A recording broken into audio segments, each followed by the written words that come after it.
Hi, I'm Helmi Hess, and I'm with the Eastern Loggerhead Shrike Recovery Program at Wildlife Preservation Canada.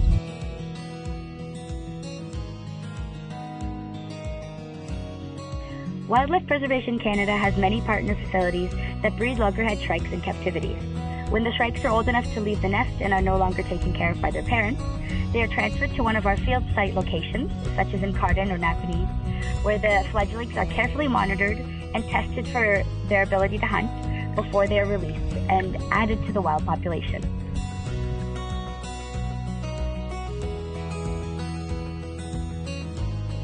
During the non-field season, I work a 40-hour standard work week, but during the months of May to September, the hours can change a lot, where we work on weekends or sometimes 12-hour work days, and that can really change.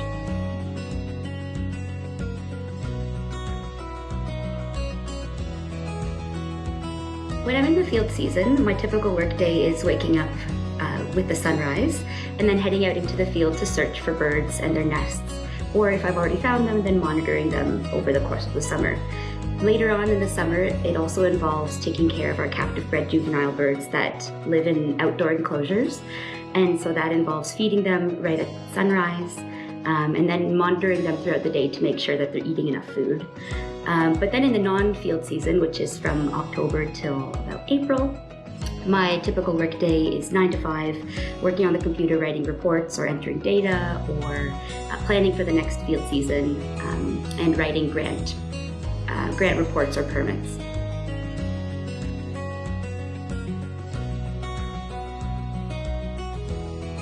I was hired into my position specifically because I have previous grassland bird banding skills. And because of that, I have bird handling skills.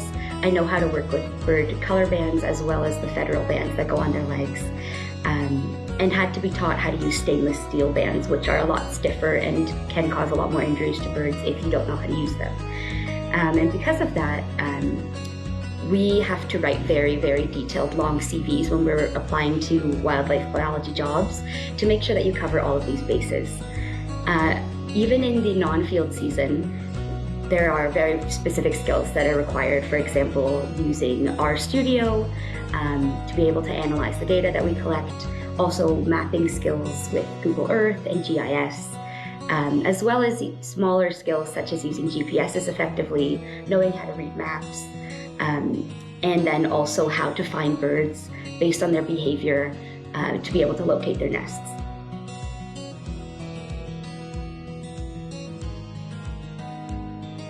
I came about this job in a bit of an unconventional way. I at first thought that I was going to be a neurosurgeon or a veterinarian, and so I double majored in school for both animal biology and human biology in the pre-medical field.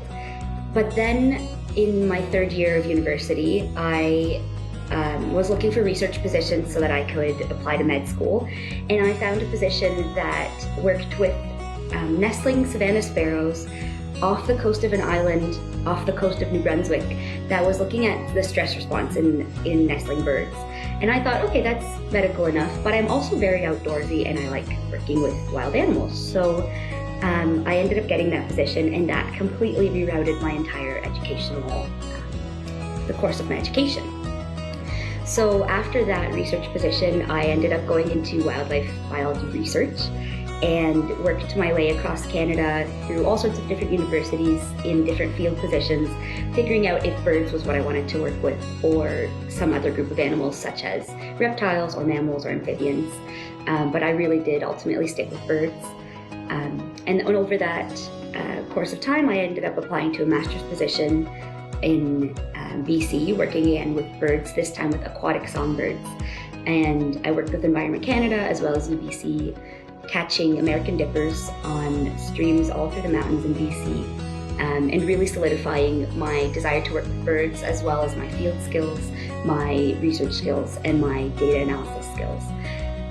Throughout that time, I also did a lot of outdoor education, which has helped me be able to make videos such as these and teach children as well as adults about what we do in conservation.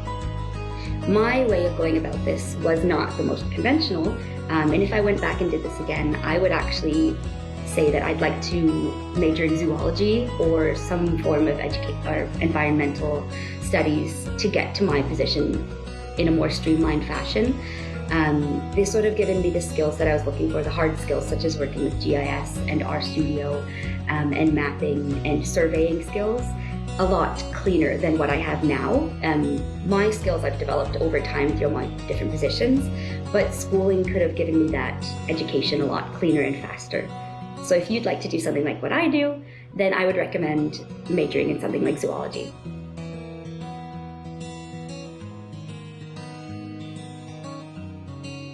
My job is definitely most enjoyable during the field season. When I get to be outside all day and very active, I usually get in about 25,000 to 30,000 steps a day, which I just love. I love being outside. It feels like some kind of a detective mission sometimes when I'm searching for the birds that I'm trying to find, and you're catching all these little clues, and when you do end up actually finding the bird or its nest, then you can feel really good about yourself, even if you're completely alone and nobody else sees what you're doing. That's definitely my favorite part. I also really enjoy the connections I get to make in this position. We talk to landowners to see if we can go onto their land to search for the birds. We talk to all sorts of other interested birders that happen to be in the areas that we're working. We connect with people at the Toronto Zoo, at African Lion Safari, at the Nashville Zoo, and Parc Omega in Quebec to organize the breeding of the birds that we work with. And working with all these different people gives you a really good perspective on how the large-scale conservation for this bird species goes.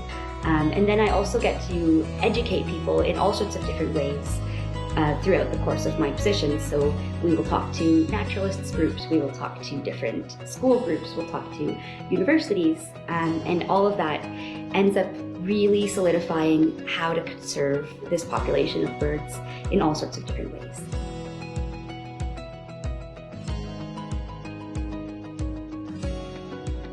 Challenging is actually more so what I find most discouraging. When we are working with an endangered species of bird that has a really small population, it can be really discouraging when you see the population declining year after year, or if a nest that you've been monitoring ends up failing, which is just a natural course of life. But that can be really discouraging and ends up feeling like a failure of your own part when logically you know that that's not the case. And so when things don't necessarily go as successfully as you hope they would go, then I find that to kind of be the most discouraging part of the job.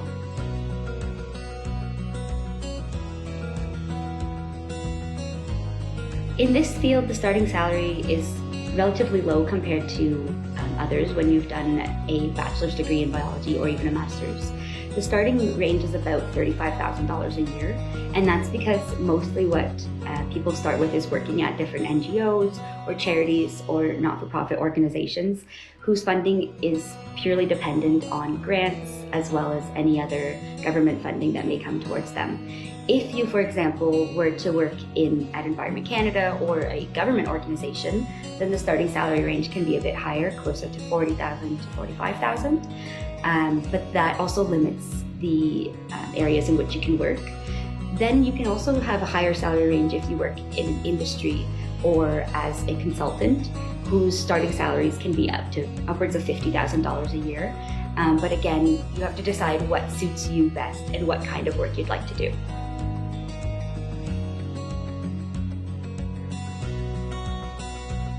I would say at an entry-level position, there are a lot of people trying to get jobs in the positions in wildlife biology. There are a lot of people that haven't had any experience yet, and they believe that this is what they would most likely like to do because they want to work with wild animals. And so it's really hard to get your foot in the door at the beginning until you have enough skills under your belt. So once you've volunteered at places like bird banding stations or wildlife rehab centers or anything like that, or RARE, then you also get your foot in the door, which helps you get positions. At that point, there are a lot less people who are qualified for the positions that are just one step up from entry level. And so if you can make it that far, then you have a career set in front of you. You will always have jobs because people are always looking for very highly specialized people working in the areas of bird handling or mammal tracking or herpetology, aka finding reptiles and amphibians, because people with those highly specialized skill sets are few and far between.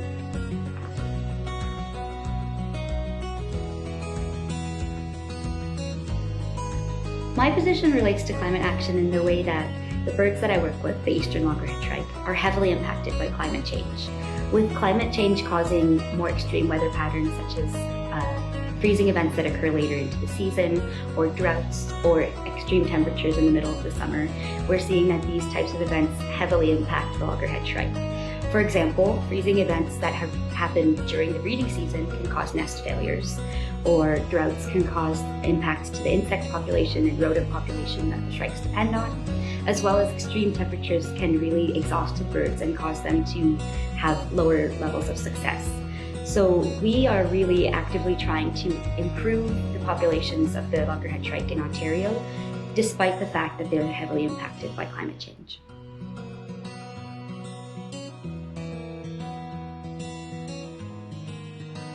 If you are interested in going into a field like this and are in high school or anything earlier than high school, my biggest suggestion to you would be to get involved as early as you can. Start volunteering at different places, join RARE's youth network, join any owl prowls that you see, find places that you can volunteer that you're interested in, whether that be a conservation network or a naturalist group. Anything of those types will actually just get you involved with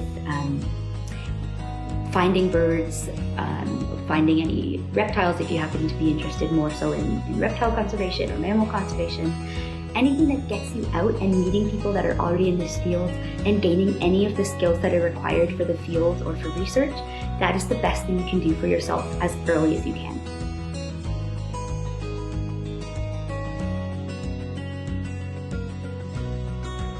Thanks to you, for the first time in 5 years, we have counted over 50 wild adult shrikes and spotted 45 fledglings from those wild pairs. Almost a third of the pairs have had at least one parent from our captive breeding program that you helped fund. So thanks again, and we look forward to sharing more of our progress.